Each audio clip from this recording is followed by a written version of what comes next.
교도소에 수감을 당하시고 어려움을 당하시는데 그 어려운 중에서도 원망불평하지 아니하시고 오히려 감사와 찬양과 경배를 드리니까 하나님이 하늘문을 열어주시고 홍문을 열어주시고 오히려 수갑, 족갑 이것이 다 풀리고 오히려 교도소 문이 활짝 열려버려서 자유함을 하시는데 그때에 그 사실을 발견한 간수장, 지금은 말하면 교도소 소장님, 교도소 소장님은 큰일 난 거예요.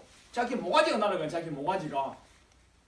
그래서 큰일 났다고 해서 이제 자결 하려고 하는데 바울 사도님, 실로 사도님 우리 안 죽었어. 걱정하지 마. 하니까 선생님이요 어떻게 하면 내가 구원을 얻을 수 있으니까 하니까 주 예수님을 믿으면 돼. 그래야만 너와 내 가정이 구원을 얻을 것이야. 이게 우리 성경에 나오는 사도행전 16장 31절이 이제 첫 구원의 그 표준어잖아요. 표준어. 주 예수님을 믿어라. 그러면 내 가정이 구원을 얻는다. 그래 이제 우리 예수님을 믿으면 구원 얻는다. 이렇게 말씀을 하셔야 될 텐데 예수님께서는 마태복음 19장 16절에서 나를 믿으면 돼. 이러셔야 되는데 또 그러지 아니하시는 거예요. 그게 이제 복음서에 한 군데만 있는 것이 아니고 아주 종합적으로 집합적으로 나와 있습니다. 계명을 지키라. 계명을 지키라 그러셨어요. 그러니까 계명을 다 지켰습니다. 언제부터? 어려서부터 다 지켰습니다. 그러니까 참 그 훌륭한 부모님 밑에서 좋은 가문에서 신실한 가문에서 성장하셨다고 그렇게 볼 수 있습니다. 쭉 오른쪽에 보면요, 아예 도표가 딱 나와 있는데요.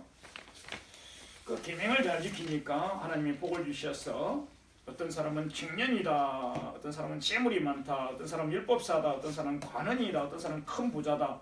이제 복음서에 복음서 기자들이 다 한 것을 제가 다 압축요약해서 도표형으로 이렇게 만들었습니다. 청년이라는 것은 진짜로 신체가 유스풀, 프레시, 진짜로 청년일 수도 있어요. 신체가. 그러나 저는 그렇게 보지 아니하고 나이가 들었어도 강체다, 주름살도 없다, 뭐 체력이 강장하다. 이제 저는 그렇게 보는 거죠. 뭐 신체가 나이도 젊을 수도 있고 또 이제 체력적으로 강건한 청춘일 수도 있다. 재물이 많은 거로 뭐 물질적인 부양을 말씀하시는 거죠. 이제 율법사라고도 나오는데 율법사는 오늘날 쓰는 용어가 아닌데 현대 용어로 그래도 비춰서 말하자면 그 신학교 교수님 정도, 박사님 정도, 성경에 능통하시고 학식이 등망이 빼어나시고 지성이 빼어나시고 뭐 목회도 잘하시고 이제 그런 분이라고 보면 되죠.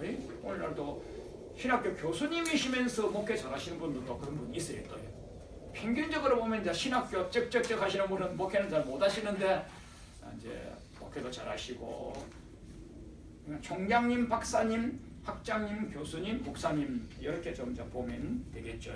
지식의 복을 받으신 지혜의 복이 넘치시는 그런 분이시고 관원이라고 하면 관원은 한국에 용어는 없습니다. 그러니까 평균적으로 국회의원쯤 되시기도 하고 판검사쯤 되시기도 하는 두 가지 정도의 권세를 다 가신 한국 같으면 이제 국회의원은 입법 능력이 있는 분이시죠. 입법권이 있는 분이죠. 그분들이 이제 법을 지으면 그 법대로 우리가 살아가는 거 아니겠습니까? 판검사 같은 분들은 사법권이 있으셔가지고 그분들은 잘못한 사람을 구속시키기도 하고 벌금을 매기기도 하고 풀어주기도 하는, 그러니까 관원이라고 하면 두 가지 권세가 다 있는 분이니까 한국에는 없는 관직입니다만은 굉장히 높은 관직이죠. 굉장히 높은 관직. 그러니까 엄청난 명예, 존영, 학식 등망을 가지신. 그러니까 이제 여기서 나오는 복들은 보면요, 땅에서 취할 수 있는 복은 다 받았다고 봅니다. 영적인 복, 육적인 복, 물질적인 복, 지식적인 복, 건강의 복, 명예, 존영의 복, 뭐 땅에서 받을 수 있는 복은 이제 다 받았다고 보면 되죠.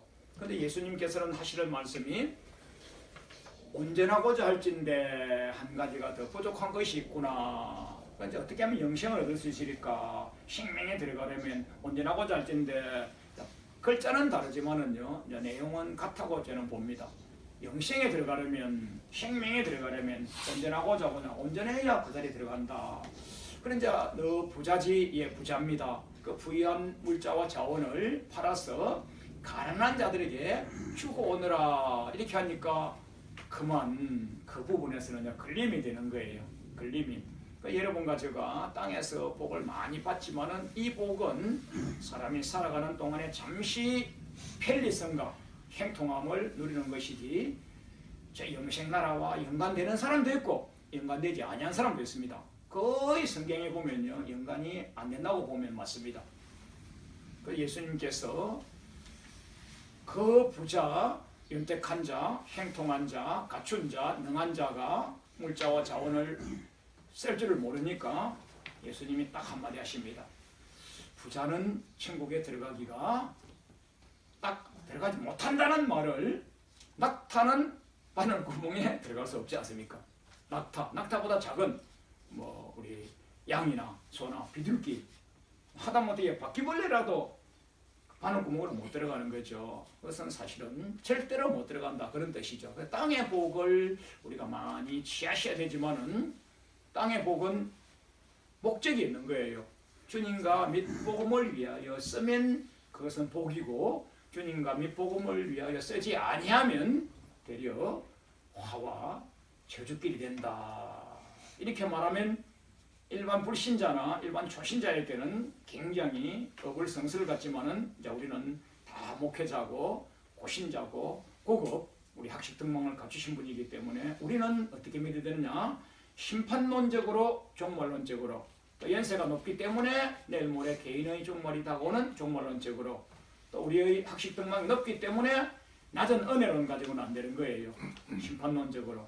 그래서 믿음이 높을수록 학력이 높을수록 믿음의 연조가 높을수록 심판론적으로 종말론적으로 믿는 것이 좋다. 저는 그렇게 보고 있습니다. 우리 교회는 이제 심판론적으로 종말론적으로 그러면 새신자가 자주 들어오는 것도 아니고 새신자가 자주 들어오면 또 은혜론으로 축복론으로